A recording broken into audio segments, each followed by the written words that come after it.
I'm Dr. Foojan Zeine, and welcome to Inner Voice Show. On this episode, we're going to talk about relationship, finances, and a whole lot more. So stay tuned.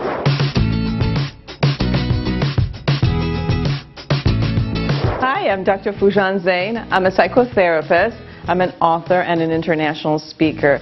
I have hosted my own television show, Inner Voice, in a satellite program for 16 years.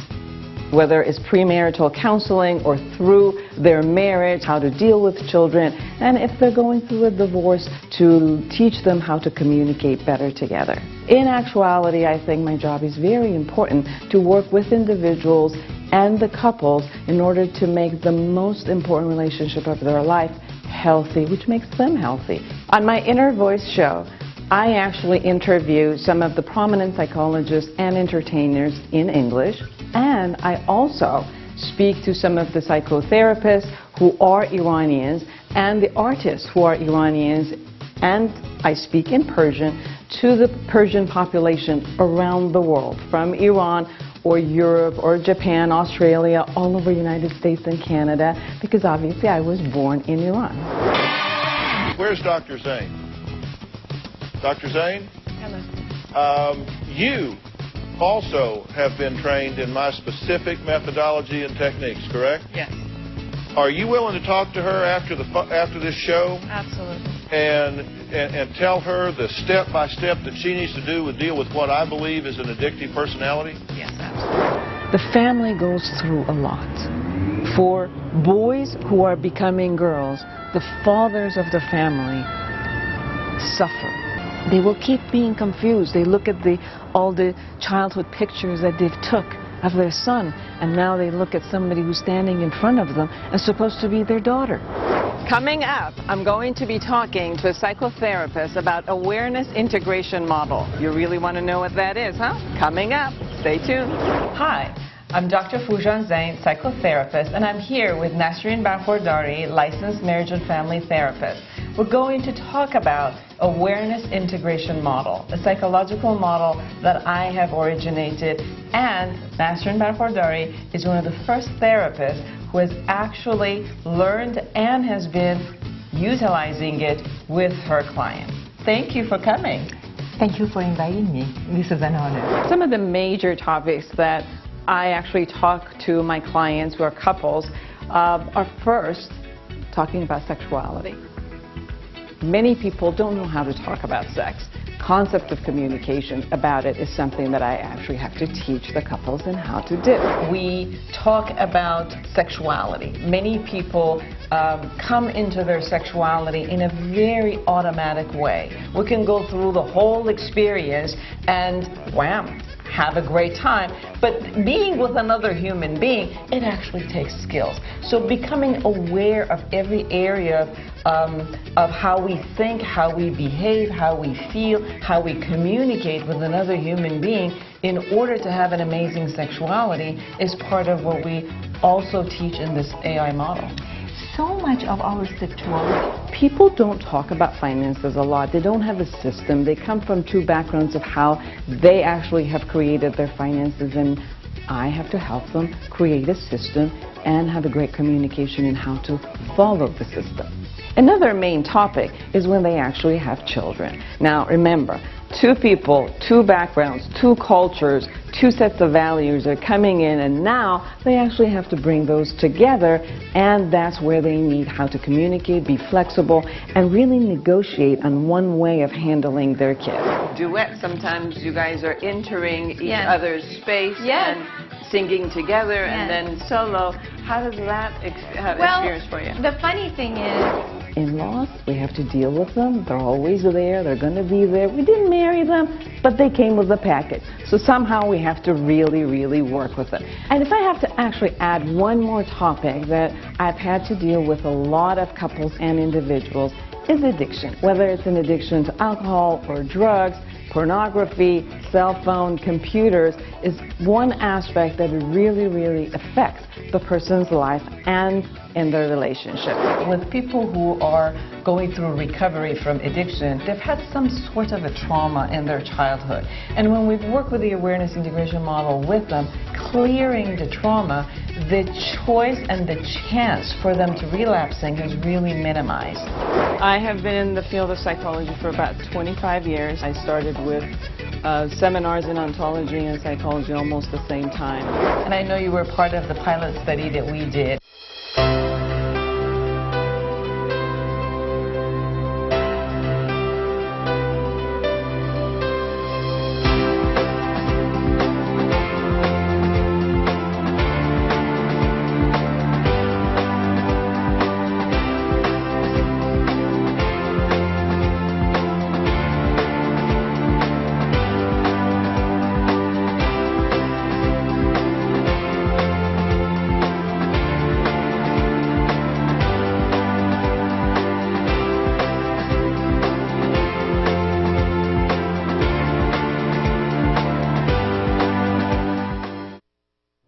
Hello and welcome. I'm Dr. Foojan Zeine and welcome to the Inner Voice Show, a show that's about you and everything that matters in your life. A show that I speak with experts in the psychology world and all the fields that are there to make you a successful person. And today I'm excited to have two experts, yes, two experts that have done a great and a creative work that really, really helps your life. So before I talk to them, let me tell you a little bit about them, okay? So one of my guests are Kristine Italic. She's an occupational therapist and a rehabilitation expert. She's been running self-esteem workshops for 11 years for women, children, and teens on everything from obesity, domestic violence, and addiction. And I'm so grateful that Kirsty is here again. She's been my guest before, Kirsty Spragon. She's the executive producer and a host of KirstyTV. She's an international speaker, she's an author, and she's an entrepreneur. Now, the Today Show recently referred to her as the next Oprah. And her online show has almost 1 million viewers, and she's been featured in Fox, Forbes, Women's Magazine, Women's Health, and she's been featured in TEDx. So please wait here. We'll be right back with the two of them, and we're going to tell you about their new project. I'm so excited to bring you this online 6-week course. This really is about the transformational power of truth. How do we eradicate shame and stigma from our lives for good? Some of you may have seen the TEDx talk I did where I shared a secret with the world stage. So, my secret. 3 little words. So easy to say, and yet the most difficult thing for me.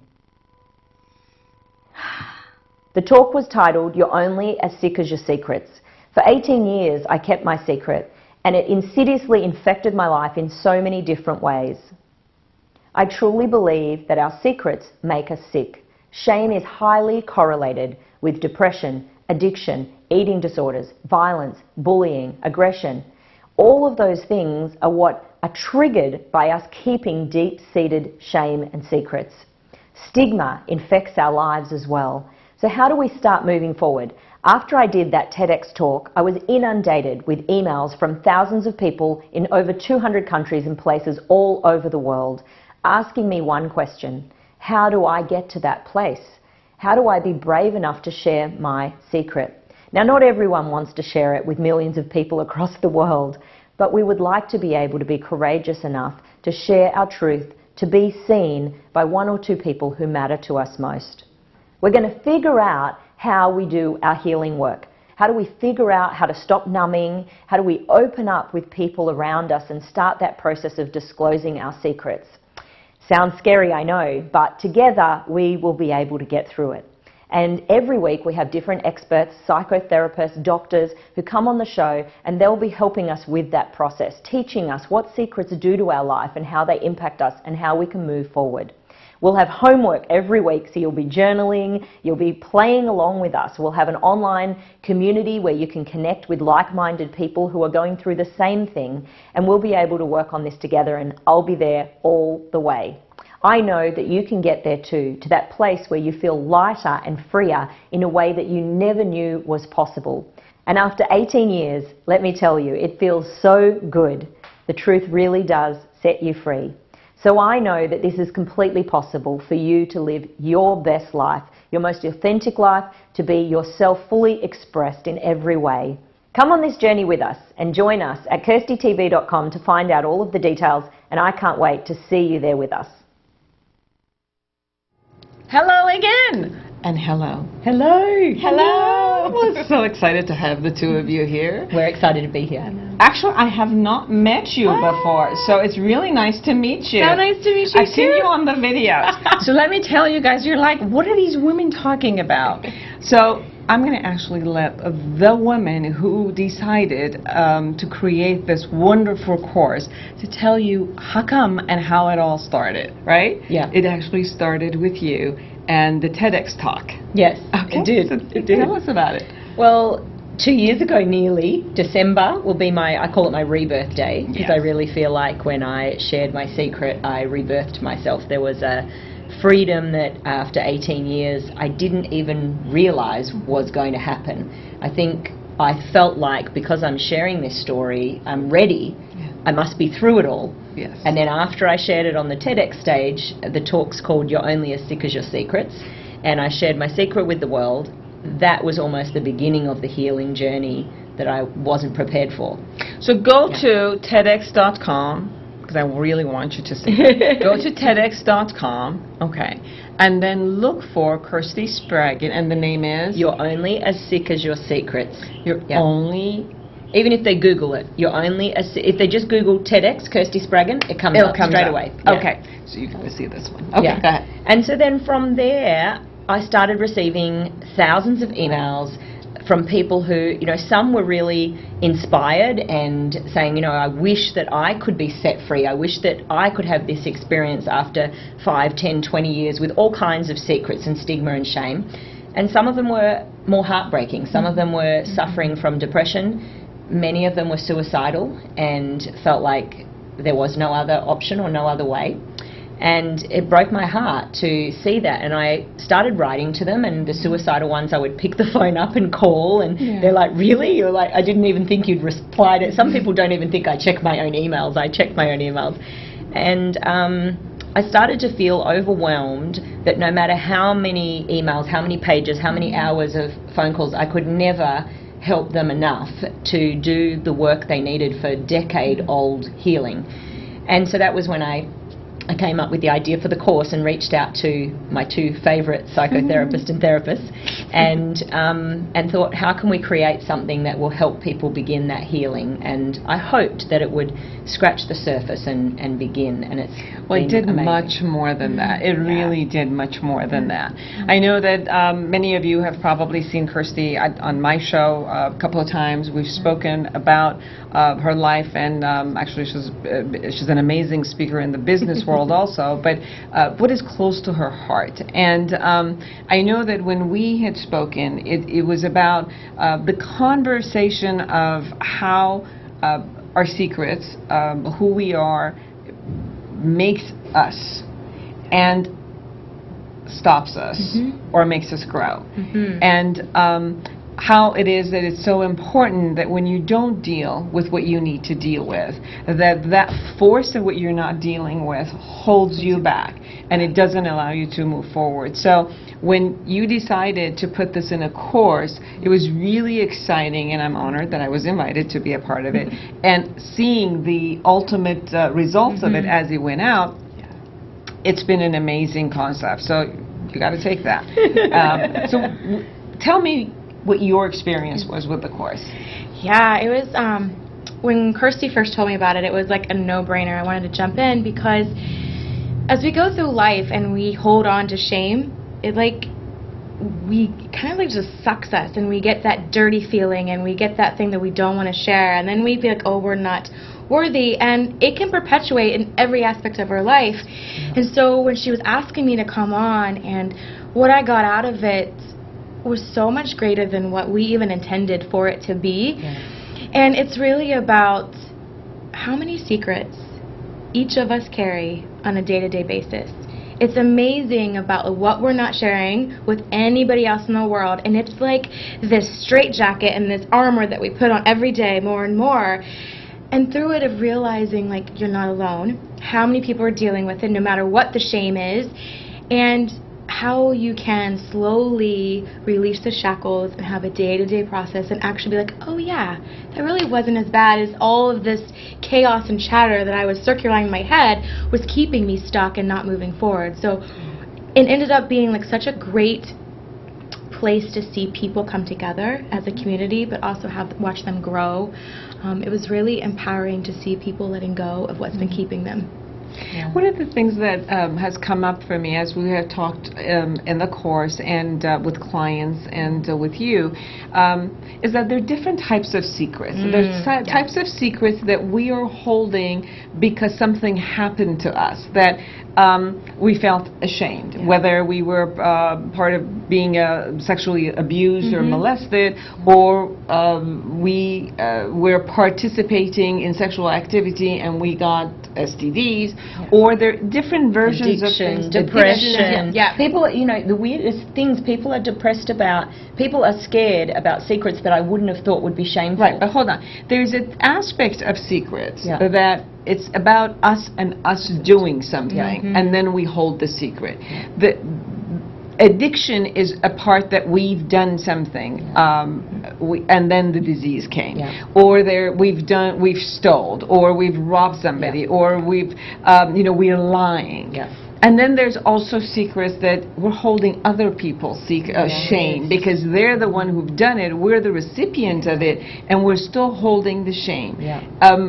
It's interesting in some of the cultures, mine being one, Persians, that sometimes you see in that culture that lying has been part of the culture. Like you woke up, you grew up knowing that in order to survive, you had to lie.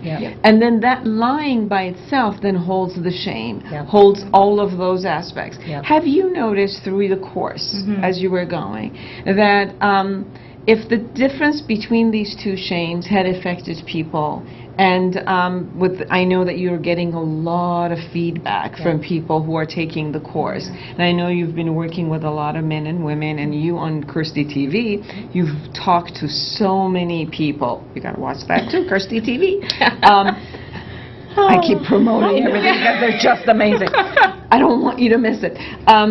Have you seen a change and a shift in those, or the difference in those? So I think that what has surprised me the most is the people who came in for one reason. So specifically, I have herpes and I don't know how to tell a partner about it, or I'm depressed and suicidal. And then it's ended up being completely something else that they never anticipated. Like one lady who was depressed and suicidal has now left her abusive partner 3 weeks after the course, after 25 years of abuse, and because she grew through the course and got the courage and confidence to see what was going on with the shaming, and he was shaming her. So as you say, it can be shame from other people, shame you're carrying. And then we had another lady who after 25 years finally reached out to her sister to heal old wounds. She didn't come in for that thinking that was going to be what she'd learn at all. You know, people who had been in addiction were actually doing the courses. They were doing the 12-step as well. One girlfriend did it just because it was my course, and she's like, I don't have it. She thought shame was only to do with childhood trauma.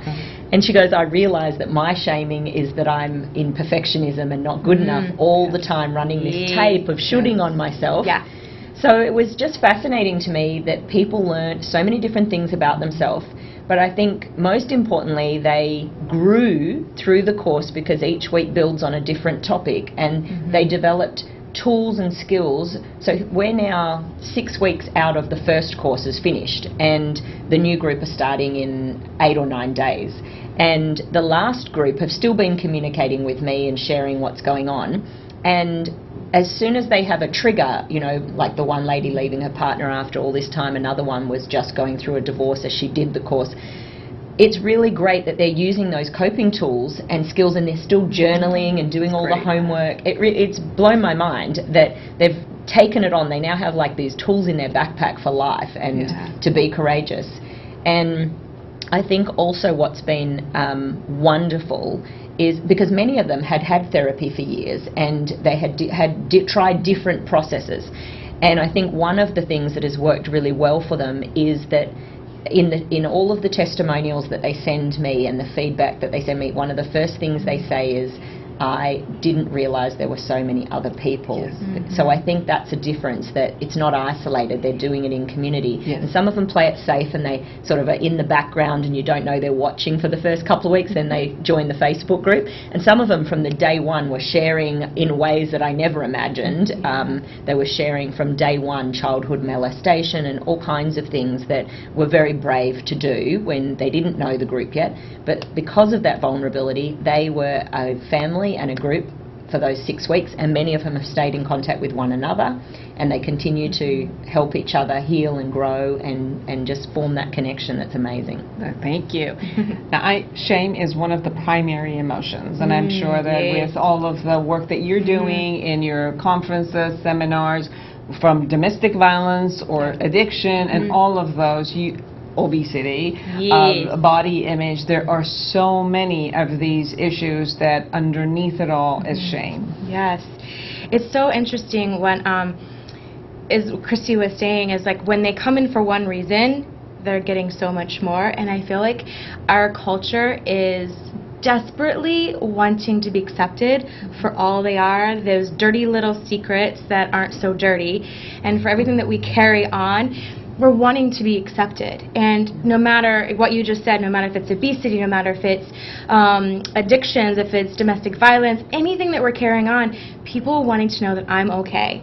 Can I be accepted with all of this? And as she's created community, I think the beautiful part of it has been that you created it and they came and they're like, yes, like they're wanting to release this. People want to get rid of what's heavy. Definitely shame is something we want to get rid of. Right, it just keeps you stuck and it doesn't let you move forward, and we don't go after dreams and we don't go after business and we don't get families that we really want because of the chatter that we keep us in that cycle of shame. So crappy boyfriends.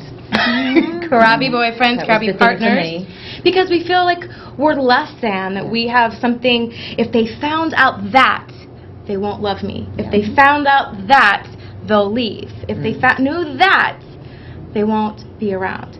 So I feel like that's the piece that we all carry, and it's going to be different for everybody, but when we can go there and feel safe to let it come out, it like is releasing us, and we're like, okay, it's not that bad, and there's other people that are experiencing the same thing. The concept of shame by itself, when we look at it, is, as I said, because it's a primary emotion, sometimes it also gets hidden underneath anger. There's sadness on top of it, and then guilt on top of it, and then anger on top of it, and all of that.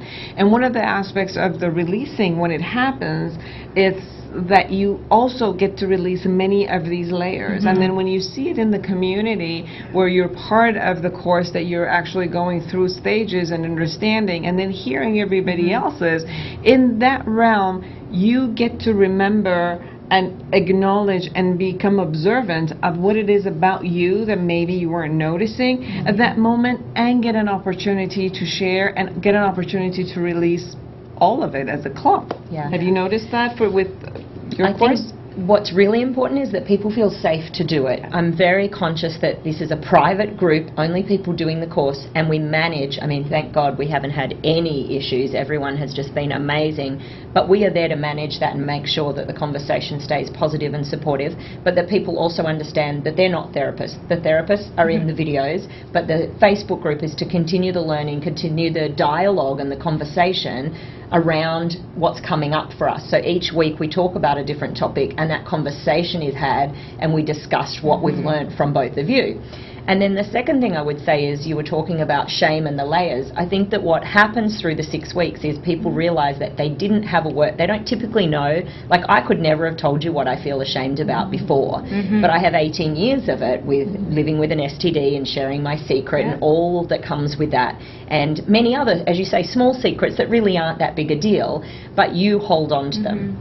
And what I've learned is it's what we make it mean. But I think through the course, people started to be able to give a label to things, a name to things, and to go, oh my gosh, I didn't realize, like numbing, one of the things that you talk about a lot in, I think it's week 2 or 3 we cover, and talking about that if we, our emotions are not prejudice, that if we numb pain, we numb joy. That was my greatest learning from the course personally. And so when you, Foojan, talked about that, I think that people started to realize oh my gosh, I'm numbing with food, I'm numbing with alcohol, I'm numbing with sex. And people were like having all these ahas, and it's like we've been doing it all this time but not conscious that we were doing it. It's fine if you want to eat and you want to have sex, but when you're doing it to numb something. And so there were all of these new awarenesses from people of when am I numbing, when am I in shame, when am I in anger, and they started to recognize their emotions more readily, which means we can now use the coping tool, and we can get the tools out of our backpack that you guys teach instead of sitting in it and having that ice cream or doing something unhealthy or dysfunctional. And probably for me, that would the greatest lesson was that if we numb pain, we numb joy. And what that then taught me is to sit with pain more readily. That in this last 6 months has probably been the thing that I've shifted the most personally, and I know a lot of the women on the course and men have also gotten that lesson, that one of the things that I love to say is that if we don't feel the feelings, we can't heal the feelings. And so that ties in with that pain. We have to sit in it and be okay with it. So when I learned that I'm numbing joy, I'm numbing pain, I went, okay, I've got to reframe it and see pain in a different way, because pain leads to joy. So it kind of is a good thing. And learning to tolerate is an amazing skill to be able to do that. One of the greatest things about this course has been that it opens up one conversation every week, and then after it opens it up, it also gives the coping mechanism, and it gives you a tool at the end to be able to do as a homework. And so journaling. Yes, and the course is short enough to that obviously you can hold on to the attention and get excited about it, and then yet is complete enough that it gives you a subject to take in, understand it, work on it for the next week, and really take it in and experience it. It's under 30 minutes, one night a week, up to an hour over the whole week. It really is not a huge time commitment when you're looking at doing your healing work. We have a video about the course, so let's go watch it and then come back and then talk about it more. Yay. Wonderful to have you here joining us on this online journey to healing as we figure out secrets, shame and stigma. This really is about the transformational power of truth. This week is all around self-esteem, practicing gratitude, self-awareness and numbing. One of the really nasty things about numbing is that our emotions are not prejudiced. So that means that if you actually numb the nasty one, you're also numbing the same level with the joy and happiness and all of the good stuff. This week we're going to talk all about running that tape and unslumping ourselves. Unslumping ourselves, as Dr. Seuss says, is not easily done. So we have a whole list of things we do to unslump ourselves. For sure. Everything from dance parties. For sure, drop it like it's hot. Sunsets, drop it like it's hot. Which, you know, we might get our dance on later. This week we're talking all about vulnerability. I'm now for the first time realising that actually being vulnerable and letting love in is really horrible and scary. It's the worst thing ever. One of the distinctions I want to make about vulnerability is that most people think vulnerability means weaknesses. And I really want to assert vulnerability means a hell of a lot of strength. This week is all about the full circle healing. The most important thing you can do in your life is remove shame and secrets, because it's like poison. There is no sort of freedom any better than being of clear spirit, of clear mind, and that has a lot to do with getting that out of your system. Come on this journey with us and join us at KirstyTV.com to find out all of the details, and I can't wait to see you there with us.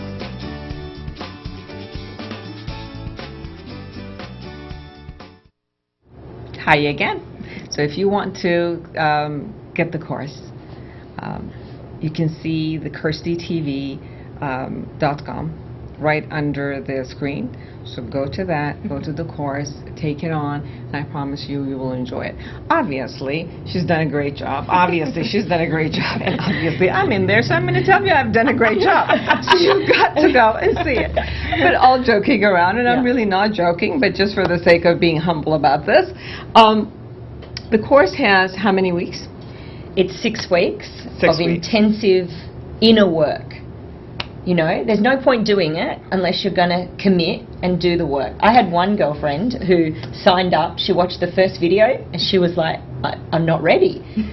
And I was like, isn't that amazing though, that it triggered that in someone? So what I say to people is, you've got to be ready. If you are tired and you have had this for 20 years and you're in unhealthy relationships or no relationship and you're single at 40 like me, then it's time to do the work and go, what do I need to shift? And what are the topics on every So the first, what I did is when I sat down and wrote this program, before I reached out to you two ladies, I sort of thought, what was my journey of 18 years?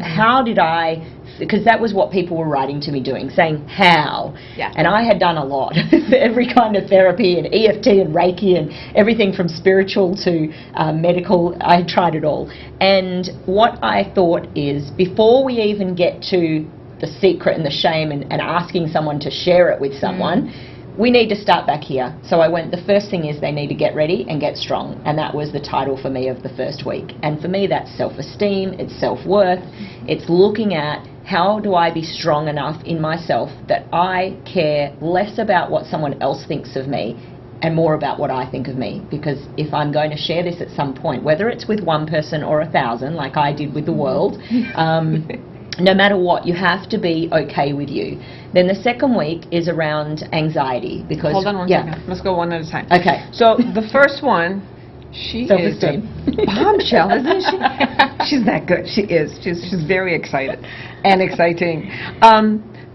It's a very good point. And the point is that, and I see this a lot in my practice, which is there's a part of you that's got to be ready to even look at that dark side. And if you're not ready to look at that dark side, it's almost, you're going to be afraid of it.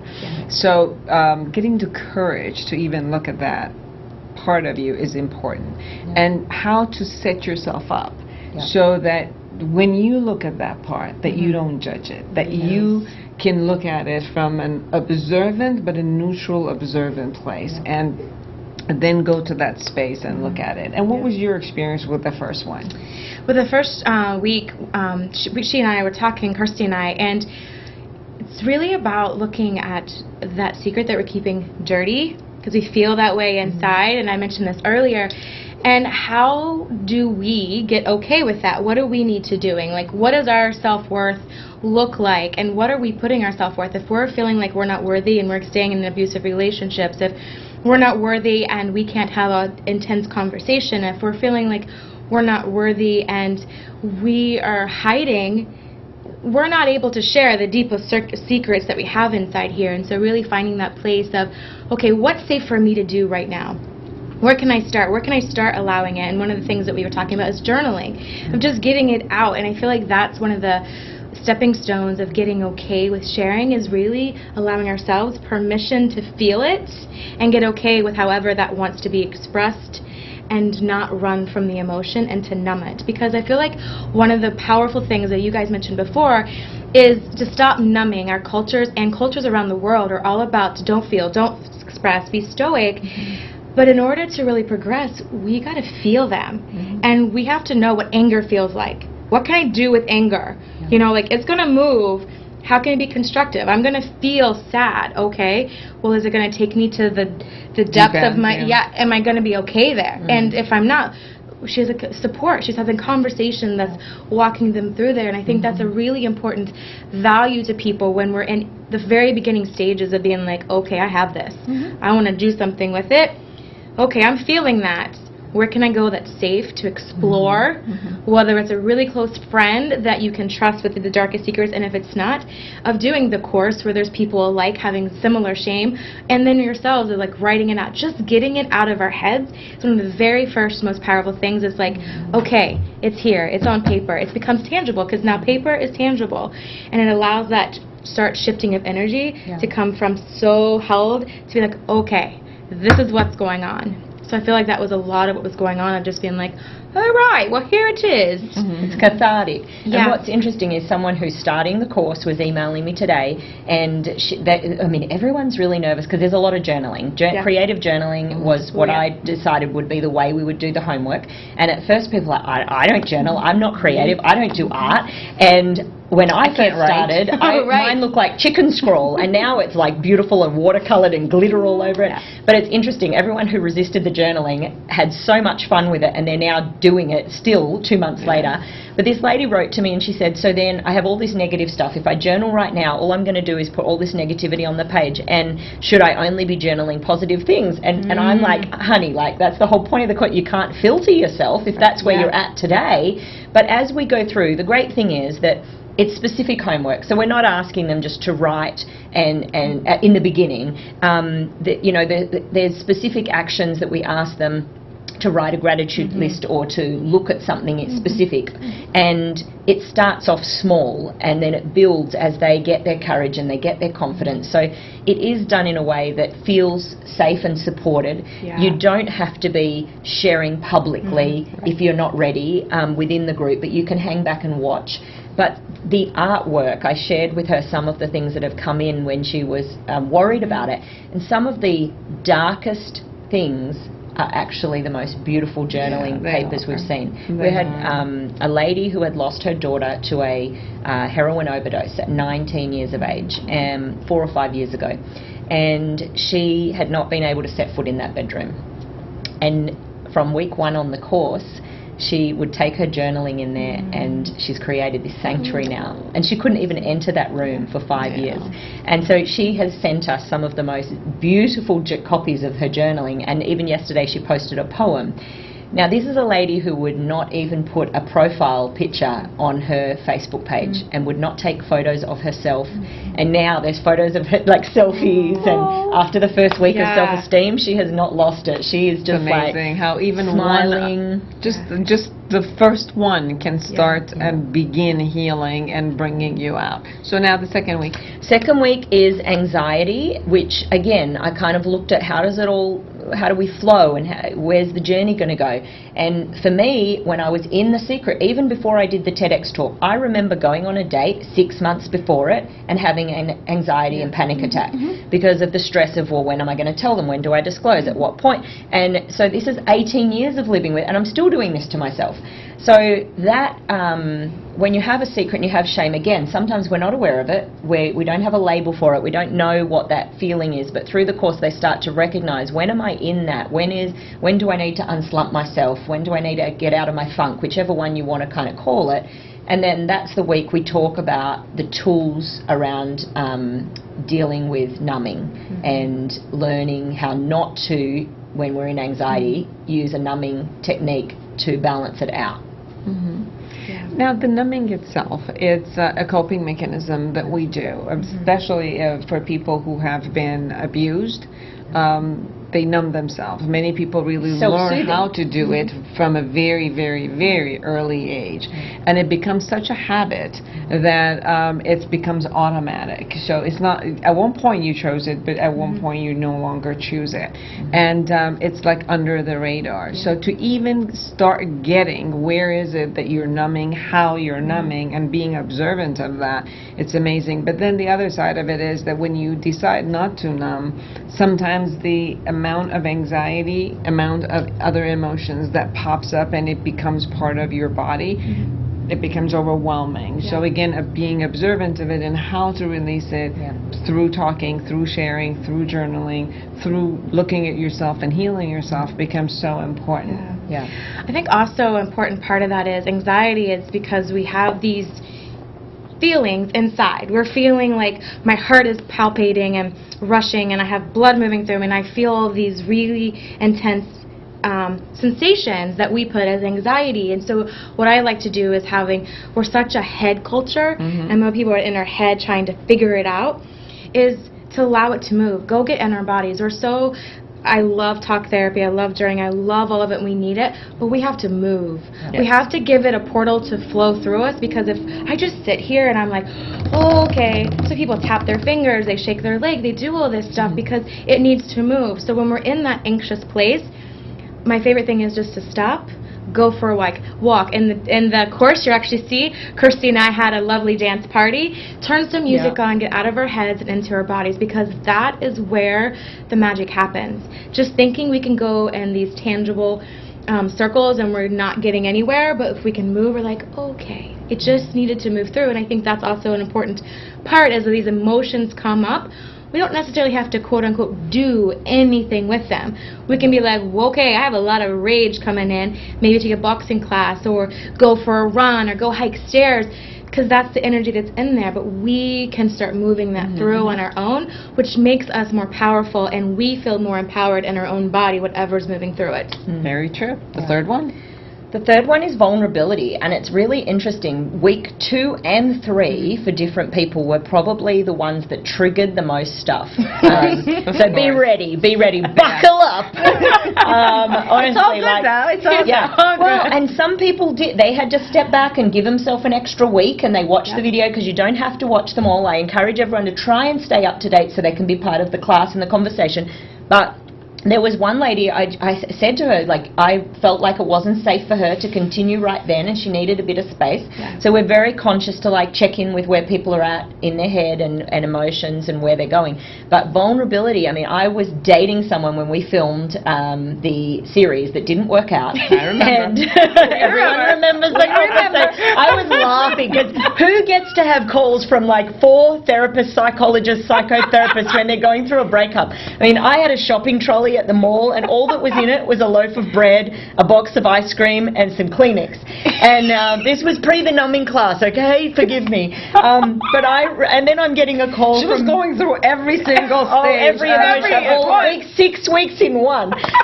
So what was hilarious, though, is it was just after that period. I kind of come through it maybe a month later when we were filming, and on that day in the course you'll see that I'm laughing there with Christina, and I'm just like, this vulnerability stuff, it sucks. Like, it is so hard. And I hadn't dated for a long time, so it really brought up a lot of my vulnerability. So that week for a lot of people is tough. We don't realize, like, I would never have recognized that I struggle with vulnerability, because I'm telling the whole world my secret. How much more vulnerable can you get? But when it comes to relationships with a man, like, so different areas we might have shut it down. For some it might be in the workspace, you know.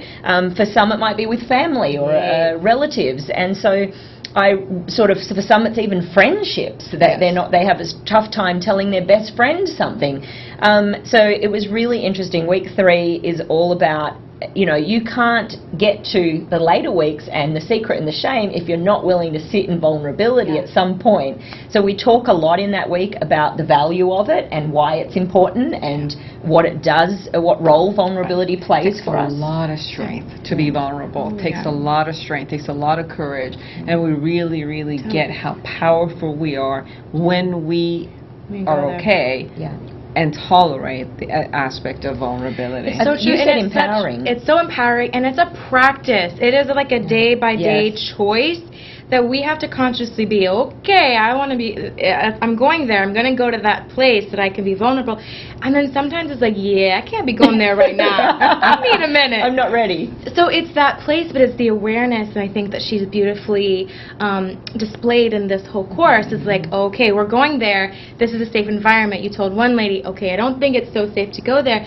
But it's learning that about ourselves, trial and error, and it's a practice. It does not get perfect until we practice and we practice, and it's And the distinction between where is it safe, when is it safe, and when it's not. When to shut up and when to say it, when to be out and when to be taking care of yourself in your private is one of the most important distinction. We've got a couple of minutes, so go to the fourth one. Okay, before that, the thing with the vulnerability that also came up was, for example, with dating, one woman, she shared, she's met this guy 2 weeks, and she's like, he's never here, he's not coming. So they would sabotage. So instead of being vulnerable, they wouldn't notice or call it, again, it's that label, they didn't recognize that they weren't being vulnerable, but if they were scared, instead of waiting and sitting in feelings and sitting in anxiety and discomfort, they would go, this is too vulnerable, I'll push it away, I'll sabotage it. So then week 4 and 5 were both kind of around the idea of sharing a secret. So it starts with, we talk with you about how do we find safe ways. Sometimes we're going to get it wrong. How do we trust our gut, our intuition? How do we do everything we can to make it safe with the person we're going to share? But if we do get it wrong, how do we forgive ourselves, move on? And then you gave some amazing dialogue around actually sharing, and if we are going to sit someone down and have that one-on-one conversation, you talk about where, when, how, and I wish I had that 18 years ago. It was amazing. It's an important concept because I've watched a lot of my clients who got the courage to go and share, and they did not realize where it is that they're doing, and sometimes because they got the courage, they thought that in their vision of how it would land and how it would turn out, they created this positive fantasy, and yet they got re-traumatized. So it's important in how do we complete 100%. Something with ourselves versus completing things with other people. So, you know, you got to watch that show. I mean, you got to watch that episode. It's really powerful. You know, what you're saying is like spot on, because it's like we have this spectrum, and we're like, oh my gosh, I got courage, and we go way over here, and so we've left over here to come over here, and it's like we're like, oh yeah, I can do it. And then we don't get the results, and it's like it swings back. We don't have the parachute, we don't have the tools. Exactly. So it's free like it's the pendulum swinging, and so we practice, and then it comes back to more of a neutral place, and really learning about where are those safe people, those safe environments, and who to share it with when. Is the discernment of it is absolutely, like, you have to kind of know that. One of the things that I think we forget in this area is that this has been such a private concept that we still think it's private. But the minute that you go confront or talk or share to the other people, now you're opening a whole can of worms for a whole other group of people, which they may not be ready to take that on at that moment. So they're kind of surprised, baffled, scared, whatever reaction they have, and now we take that in while we're very vulnerable. So that's why you need to go to the course and go through it to take on these methods in how to do this safe, because doing it is important, but making sure you're safe is important. Or you re-traumatize. Week 6, last week, the full circle. It is exactly what you're just about to start sharing there. That idea that how do we get through all of this safely so that it's a great experience. And for me, in over 150 episodes on my talk show, the interesting thing I found, whether someone had been through gang rape to addiction to depression, the most beautiful part for me was that they got to a place where they saw a gift in it. And they didn't regret it, they didn't want to take it away, they didn't wish it away. And everyone I'm dealing with on the course didn't feel like that. This for them was the worst thing in their life. They wished that in every way it could be taken away. And so what I wanted is to take them from that to there, and to get to a place where they could see at least one gift it had in their life, it had been in their life. Because for most people, like for me, it made me who I am, it led me to this work. I wouldn't be doing what I'm doing, I wouldn't have as much empathy as I have now if I hadn't have been through my journey. And so I love week 6, where we start to look at how do we change our perspective around it and the way we feel about it, because what happened won't change. If you were raped, you were raped. If you have an STD, it's not going to go away. If you have had an abortion or depression or addiction, it's part of your story and your tapestry. And so one of the things that I want to share with you is that after I did the course with you, I actually was asked to go to different conferences and talk about sexual abuse. And so before, the same way you were talking about TEDx, I had never talked about my sexual abuse and everything that. Now, I've been on TV, I've had my own show since 1996, and I've worked with so many people. But doing that course, being with you, I just want you to get how important it is that although I've been a very strong person, I've healed and all of that, but the concept of now supporting people in such a way that is out there, it has become, I've done the 3rd one, I'm going to New York, you're on an American Women's Foundation, we're having another concept, and it's the panel of the taboos, and we're talking about it, and we're going across the world talking about it. There's other aspects, so it's just like, wow, it opens up such a freedom and such a courage and power within everyone when they release that concept and not having to do anything with anybody else. It's just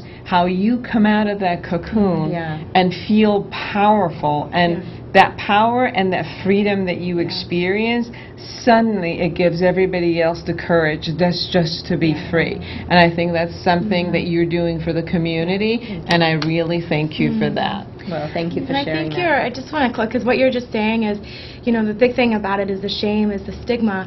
Yeah. Week 6, it's all about realizing we're releasing the stigma Yes. around the shame. Yes. And we're doing the work and we're celebrating. Like this is Yeah. that's how stigma gets erased, is when we get rid of it. Yes. One person at a time. And I think you beautifully ended the course with erasing the stigma, because Yeah. that's the pain that goes with Yeah. all the labels that we're putting on everything. And when we Absolutely. talk, whether it's, you know, I talk in the herpes community or you for STDs, and you talk around domestic violence or whatever it might be, people do ask me, like, they want someone else to remove the stigma. They think the world should change the stigma, Yes. and they don't get, you know, Starts for with them. gays coming out. It Yeah. took each person coming out, for transgender, Yeah. for no matter what it is, it comes from you being willing to be your authentic self within your little circle of the world, and being okay no matter whether that's a small circle of 1 or 2 people or whether it's a wider circle. But I just think that, you know, it only changes if we start to see it differently and change it. And when we share our stories, it heals ourselves and it heals Absolutely. others. And I Absolutely. healed when I shared on the TEDx stage, and the people that have been healed from watching it. And when you share your story with the Iranian women next month in New York, you're healing a little piece of you every time, and you heal that audience. Absolutely. So guess what? Guess where you're going to go? KirstyTV.com, and go ahead, and if you are interested and now curious about what we're talking about and the course, please go take on the course, and we're here for you, all 3 of us, and I think you'd have an amazing time going through it. Now, last words from the 2 of you. It is fun. It really is. Like, it's a heavy topic, but if you are ready and you are stuck and you are tired, like, come join us and have fun with it. And it seriously is the best investment that you could ever make in yourself. And I wish I hadn't have waited 18 years to figure this all out. As we're talking, I'm remembering Magic Mountain roller coaster. You're going up, you're anxious, and then you're very excited and screaming and afraid and all of that. At the end, you're like, oh, that was great. Well, I've watched the videos like 10 times because I had to edit them all. So I've watched it a million times. I did the course with the first group. I'm starting again in 8 days, and I'm like excited. I can't Remember, wait. starting in 8 days. Yeah, 8 days. Get your journal, get your glitter. And I think my just last remarks are, just remember that nobody can do this for you, and you are worth every second of this, and it is a lot of fun. Awesome. Well, thank you for coming. you. Thank you so much. Thank you for what you have done, and thank you for participating in all of it. And thank you for being with us. And until next week, create a wonderful day, week, and a world for yourself.